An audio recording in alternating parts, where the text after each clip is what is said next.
Welcome to our second speed learning session, How to Get Started, Accepting Non-Cash Assets, Donations with Confidence. My name is Yulia Zhernavaya, and I'm the head of strategy and growth at GiveEffect.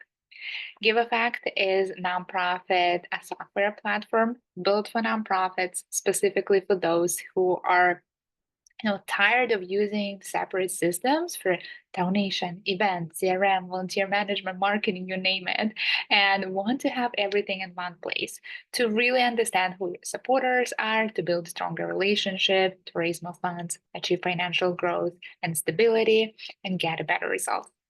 And we're so excited because today we are joined by Bailey Houston and the Giving Blog. Bailey, I'll pass it to you to introduce yourself and the company. Perfect.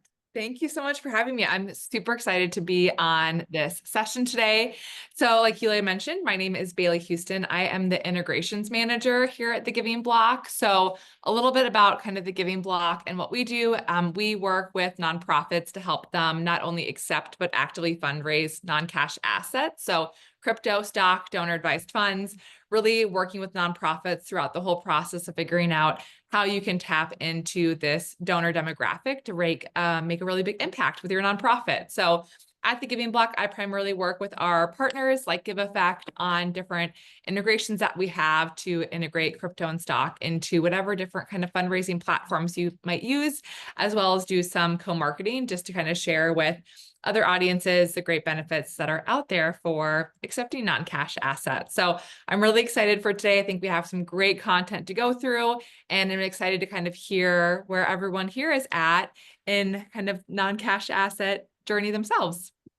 Yeah, please feel free to put in the chat. Are you accepting non-cash assets? Are you thinking about it? Where you are in the journey? Everyone is welcome, and we're going to learn so much more today. But Bailey, we're so excited to have you. And for those who are joining our speed learning sessions for the first time, speed learning sessions are 30 minutes sessions, packed, they're short, but packed with practical and tactical information. We're going to have 15 minutes of learning followed by 15 minutes of Q&A. So please feel free to put your questions either in Q&A section at the bottom of the screen, or feel free to use chat and pop your questions there. At the end of the session, we'll make sure we'll get to all of them, or as many as we can. But aside from that, this week is our second session. This month, we are partnering with the Giving Blog, and the whole month of December, we're talking about non-cash asset donations. Last week, we had our first session, and we talked about, all right, well, what are the non-cash assets and why do they matter to nonprofits? And the session was absolutely amazing. If you didn't attend the session, Tara from our team might, Tara, if you can put the link on the chat for people to check it out. It was absolutely amazing session, and there's so many good information. Couple of things to highlight is, well, what are non-cash asset donations? And essentially, it's everything that is, I guess, things that are not cash or cash equivalent, right? And Billy, you might share more, but what we've learned last time is that in nonprofit space, most frequently when we talk about non-cash asset donation, we are talking about stocks, securities, DAFs, which is donor advised funds, and crypto. And another thing I want to highlight from last week is we spoke a lot about like who is this for, like what kind of nonprofits should be accepting these types of donation. And it was very interesting to learn that your non-cash asset donors are not some new donors that you need to go and find and research, right, and attract. That also good, Yeah. but most likely they are already in your system. They are already probably people that are in your database, people you know. It's just a matter of offering them this new types of new ways to contribute to the mission and to the organization. Yeah. But with this being said, I'm sure like last week we got some questions and everyone are just dying to know, how does nonprofit actually start accepting non-cash asset donation? Like what are the first steps? Where does someone start? Yeah, we can Yeah. start there.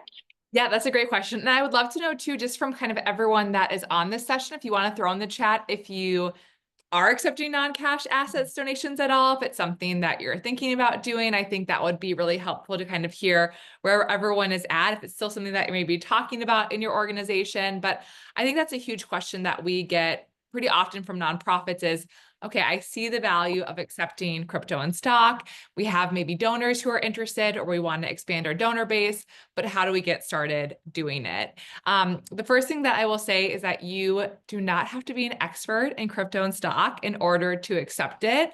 There are great platforms out there like the Giving Block that make it really easy to automate the process for you, so that you're not having to go and set up everything yourself to get things started. I know, a lot of nonprofits that we work with might be already accepting stock on their own. Maybe they have a brokerage account. So when it comes to the crypto side, essentially how it works is if you're using a platform like the Giving Block, or maybe you want to try and do it on your own, you would essentially set up a crypto wallet. So at the Giving Block, we do all of that for you, so you're not having to do it, but it's essentially having a place for the donor to send that crypto to. So just like for stock, like you might have a brokerage account for that stock to be sent to, crypto is the same. There has to be somewhere for that crypto to land. And I think one thing that's really important to talk about with that is when it comes to the tax benefits, right? So a lot of donors, I know you talked about this last week a little bit, but one of the main kind of motivating factors for donors to give crypto and stock and non-cash assets is that when they donate crypto versus selling the crypto and donating the cash, they avoid paying capital gains tax. So it's really important that that crypto comes to the nonprofit as an asset versus cash. So if you're working with a platform like the Giving Block, we kind of do all of that for you of setting up that crypto wallet, also setting you up with automatic liquidation so that the second the crypto hits your wallet, it's being automatically sold and liquidated for cash. That's not something that you're having to do. But I think it's really important just to talk about as an organization, like, do we want to try and do this ourselves? Do we want to work with a platform? I think there's a lot of benefits for working with a platform. I came from the nonprofit world before this, and I just know how many hats, everyone in the nonprofit world wears. And so being able to work with a platform that can automate for you, it really gives nonprofits the opportunity to focus on, okay, how are we going to share this with our donors? How are we going to reach new donors versus having to focus more on like the technical process piece of it. Yeah. And you mentioned the crypto, but I would imagine for the dApps, it's very similar situation, that like technology piece. Yeah, so with donor advised funds, what's really great, we actually partner with Chariot on our donor advised fund integration. And what's really nice about it is when you're working with a fundraising platform, similar to what we provide at the Giving Block, you actually get a donation form that you can embed directly on your website. So what we do at the Giving Block is we have a donation form that nonprofits can embed right on their website for donors to give crypto, stock, and donor advised funds all in one place. So for kind of the donor advised fund piece, what happens is the donor can actually log into their DAF directly in the donation form. They can see how much they have, and they're sending those funds directly from their DAF provider to the nonprofit. So it makes it really seamless. I know, there's been, at least like when I was in the nonprofit world, DAFs are really hard because a donor would say, yeah, I'm giving from my DAF account. And then we would just be sitting there waiting for a check to come. We'd feel like we were bugging them, like, hey, did you make that donation yet? Or, the donor has to go into their DAF account and make it, and they're searching for your organization, and maybe they type in the wrong EIN or something. So what's really nice about kind of at least what we provide is it streamlines the process a little bit for donors. But yeah, as far as DAFs right now, nothing that nonprofits need to really do for that. It's more about streamlining the process on the donor side. And I'm curious too, if anyone here maybe already receives donor advised fund gifts from donors, and what that process is kind of like for you as well. Yeah. Sounds good. And then since we're talking about technologies, right? I think it's sometimes if you haven't shopped for that type of technology, you're not sure where to start or what to look for, because sure, there's Giving Block, there's other platforms as well. Like, what is some of the things, or maybe like questions to ask or things to keep in mind when someone start the journey for the first time? Yeah, definitely. So if you are kind of saying, okay, we're interested in accepting non-cash, we want to work with a platform just to make it easy and more seamless process for our nonprofit, there's a couple things to look for. So the first is what happens to the non-cash once it's received. So can it be automatically converted to cash? Do you have the option to hold it if you want to, or is there any kind of like manual work put on your part as the nonprofit? Especially with crypto, it's like someone can send that 24/7. So as a nonprofit, you're not wanting to, have to be monitoring it 24/7 to do that manual conversion yourself. So do you have the option for it to Mm. be automatically converted? Another great thing to look at is the donor information, right? So do you get access to all of that donor information, especially as I'm sure we talked about last week, with crypto and stock, these are pretty significant gifts compared to cash. And so there's a really great opportunity to kind of cultivate those donor relationships. So how do you get that donor information? Is there an integration with your CRM? Really kind of thinking through how you get all this information integrated and what you're using. And then lastly, like just what donation options are available, right? So there's some platforms that only do crypto or only doing stock or donor advised funds. So kind of which methods is your organization interested in accepting, and kind of how can you streamline that into potentially just one platform, or, is there only one form that you want to focus on? So I think the biggest questions really are kind of that automatic conversion, what steps are required as your nonprofit. And then I think lastly, just education. One thing that is so interesting about crypto is there really is a crypto community, right? So with other payment types, you don't quite see that. Like there's not a Yeah. Amex community or a check community per se. But with crypto, like there really is a community behind it that like to rally around causes that are important to them. So if you are working with a platform, do they provide education and tools and resources on not only like how do you accept it, but how you can really tap into that donor base and actively fundraise it? Because I think that's such a key to success. Because like I said, you don't have to be a crypto expert, but if you are working with a Right. platform, working with one that can kind of give you those tools to help you, tap into Yeah. can be a really good start. I love it. And for everyone on the call, next week we are meeting for our third and last session. We're going to be talking more about incorporating non-cash assets into your overall donor management strategy. So that's where I think we can dive in a little bit more about the community and the crypto community and how to engage, because that's just fascinating. And that's something that, yeah, I totally see how you need education. Otherwise, I'm not sure like where would I start. Yeah. So curious to learn more next week. But another question we had. So this is the tech part, right? Of the kind of, I guess, the tech part of the preparations. What about the internal policies piece? Do you have some piece of advice, like where to look, where to start? Yeah. So a lot of nonprofits that we work with will add something into their gift acceptance policy around accepting non-cash assets. And so the Giving Block we actually have as part of our tools we provide our clients some like sample text that you can use to add that into your gift acceptance policy. So a lot of nonprofits will look at doing that just so they have that fully covered on kind of the types of gifts that they accept, and adding crypto and stock into there. But I will say one of the really nice things about being able to work with a platform that does that automatic conversion is you're then not having to worry about holding crypto and stock and figuring out when are we going to sell that? What are we going to do with it? It's certainly an option if that's something that you have maybe someone on your team is knowledgeable or wants to do something around that with. But for nonprofits that at least work with the Giving Block, we're just directly depositing that into your account as Mhm. cash. And so, I think that's one of the other kind of internal things that nonprofits will sometimes talk about if they do want to choose to hold it or do that automatic conversion. I would say the majority of nonprofits that we work with do the automatic conversion just because it makes it another donation method. But the biggest other thing is really looking at how you're going to accept that and add it into your gift acceptance policy. And Mm. we have a lot of kind of sample text and language about that. As far as receipting, Mhm. that's another thing to look for when it Yeah. comes to what platform you're using. So at the Giving Block, for example, we do automatic receipting. So we do the receipting for crypto and stock, because one thing that's actually kind of interesting when it comes to non-cash assets is when you send out a receipt for crypto, we actually don't put the US any cash value on there. We're just listing the amount of crypto that they gave.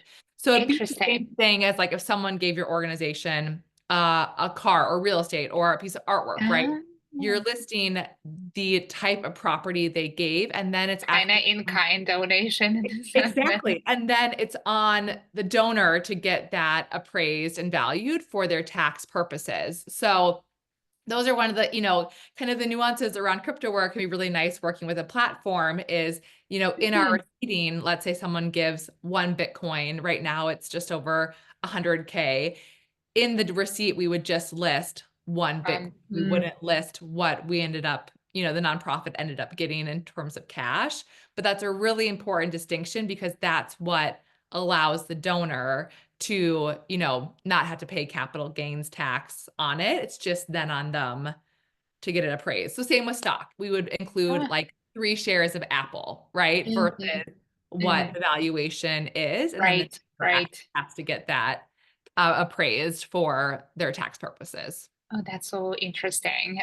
Anything to keep in mind in terms of regulation or anything different for DAFs, or it's pretty much Nothing really specific for donor okay. advised funds. I think one thing that's really always great to highlight around donor advised funds, and this is especially with receipting, is that when a donor contributes to their donor advised funds, that's actually when they get the tax write-off.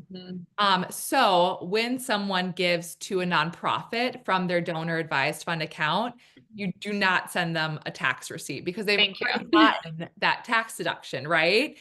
So what we're including is we do like a thank you for making a grant. You can acknowledge the donation that they made, but they are not getting a tax receipt, because they already got that when they contributed to their donor advised fund in the first place. So that's another kind of important nuance when it comes to donor advised funds is when they give from that, they shouldn't get any kind of Right. they should definitely get an acknowledgement and a thank you, so that you can keep cultivating that relationship Yeah. with the donor, but no tax receipt from at Mm. least the nonprofit for any of those grants. Yeah, and what we've seen and we advise to do is in your CRM, in your database, you should have a capability to soft credit the donors. Yep. So the hard credit or the actual tax receipting, right, is not necessary. But I think for nonprofits who want to get a full picture of someone's contribution to their organization, we recommend to apply soft credits where you can specify what it is, and then you can get the full report. Kind of this is the entire contribution that was provided.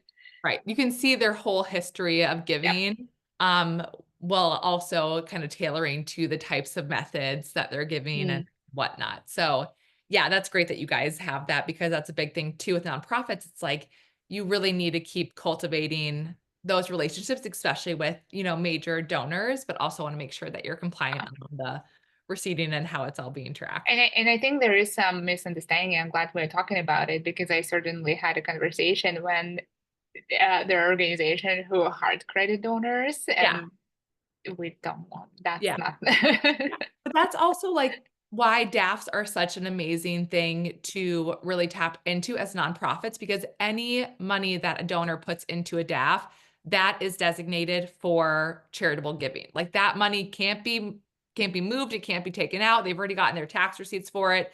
So this huge sum of money that's in DAFs, that is 100% solely reserved for charitable giving. It can't be moved to anything else. It can't be used for anything else. So I think I always like to talk about that when talking about the receipting. It's like, this is such a huge opportunity for nonprofits to tap into, because donors already gotten their tax receipt. They've already written it off. So they just need to grant it out. So it's such a good, fund to really kind of tap into for nonprofits. And I always like to talk about that when talking about the receipting, because I think it's so interesting. Yeah, thank you so much for highlighting that. Absolutely agree. And I guess that before to finalize, time flies to finalize our our session, our learning part of the session. I kind of wanted to ask if you to summarize I think there's a lot of conception that like, oh, non-cash asset, it might be hard to start, it might be difficult, or like how hard, how easy it is to start, and maybe like providing the timeline. How Sure. long does it actually start for someone to realize, huh, I can do this, Yeah. or maybe like, I don't know. Yeah. So, I mean, really, when thinking about the main kind of steps when it comes to getting started is one, figuring out how you want to do it, right? Are you going to try Mhm. and maybe do a DIY method, or are you going to work with a platform? If Yeah. you're working with a platform, the time to get started is much quicker. I would say, at least like with the Giving Block, from the time we have all your information, we can get you onboarded and ready to go in about a week. Whereas if you're doing it yourself, setting up your own crypto account, a brokerage, that can take a little bit more Mm, time. So the first step is just getting up an acceptance way, whether you're doing that yourself or working with a platform. The next is just sharing it with your audience and how you're going to incorporate it into your current fundraising okay. strategy, right? So getting that up on your website. One thing we really Mhm. encourage nonprofits to do is if you have a section for ways to give, have a drop down there and make sure you're highlighting crypto, Right. donor advised funds. How are you adding it in your SEO? You don't have to create a brand new fundraising strategy for crypto and stock, but you do have to let donors know that it is a method that you are accepting, posting it on Twitter, making sure that you do, a hashtag crypto to maybe reach those new donors. So I would say, nonprofits that really see success when it comes to non-cash assets are those that are making it visible to their audience, that Okay. are really promoting it, in fundraising newsletters that you have that go out, add a little line that just says, by the way, did you know that we accept crypto and Mhm. stock and donor advised funds, and linking to that dedicated giving page. So, the time to get to being set up can be pretty quick depending on kind of how you're choosing to do it. But then to actually start to see those donations come in, I would say a lot of that is really on just nonprofit sharing. Mhm. And I always kind of compare it to major gifts. Like if you were able to have just a major gifts button and put it on your website, but then you never shared it with anyone, never told anyone about it, you might not see a lot of donations come in. Yeah. And crypto and stock is the same way. It's one thing to accept it, but then you also have to let people know that you're accepting, let Yeah. your audience know about it. And yeah, I think that's really where nonprofits start to see the success is just, Yeah. once you have it set up, let people know that it's there, highlight some of those tax benefits, and really kind of see what donors you might have in your database, like you said earlier, that you might be Mhm. surprised that you already have or are getting new donors from it as well. Yeah, I love it. And this is such a great comparison. Like I wish we had a magic wand sometimes to make things No, happen, but yeah, there's I still a know. lot of work involved into actually educating. Definitely. And a lot of nonprofits that we work with will be really surprised that they do a couple tweets about them accepting crypto. And Mhm. those are some of the most popular ones that they have, just because, again, of that crypto community. And I will say too, Interesting. the crypto community is very active on Twitter, on X, and so that's a great place to reach new donors Mhm. as well, especially if you're, doing hashtag crypto, or, we have a whole campaign, Crypto for Good.